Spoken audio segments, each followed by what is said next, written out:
En République centrafricaine, les champignons se cultivent dorénavant grâce à l'agriculture chinoise.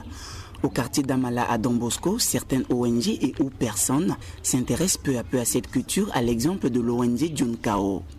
Fatimé, une femme fonceuse, a transformé complètement sa parcelle en un centre de culture des champignons. Derrière sa maison, dans un conteneur, là se trouve la grande champignonnaire. Je rentre. Oui, ici on est où? Montrez-nous l'endroit s'il vous plaît. Ici, c'est notre chambre d'incubation. Donc, c'est ici on fait la culture des semences. Donc, vous pouvez constater ici tout ce qui est là, qui est déjà blanc. Ça, c'est déjà arrivé à maturité. On peut le cultiver maintenant. Dans cette champignonnaire, ces différentes variétés se développent selon les catégories des champignons, a-t-elle ajouté. Je peux vous montrer ça. Ça, c'est, on a inoculé le 13.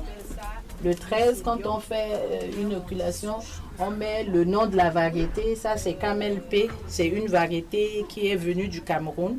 Et je prends par exemple le P93. On l'a inoculé le 2 février 2026. Ça, c'est une variété qui vient de la Chine.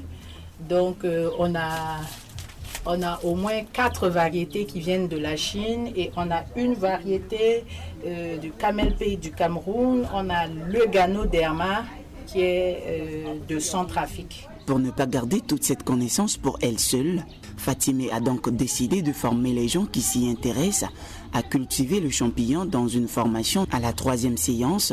Étienne Bama, un des apprenants à la sortie de cette formation, apprécie cette initiative.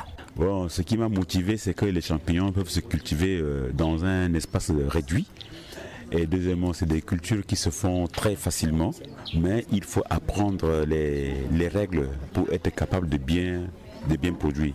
Et c'est pour cela que je suis venu pour apprendre. Quand bien même je suis un ingénieur, mais j'apprends encore. Quant à Irène, une femme vendeuse des piments, est aussi intéressée par la formation de plantation des champignons. Auparavant, je vendais des piments préparés. Mais peu de temps après, j'ai écouté parler les gens sur la formation de culture des champignons et je me suis tout de suite intéressée. Cependant, la culture de champignons reste un défi majeur à relever pour le développement économique en République centrafricaine. Wow.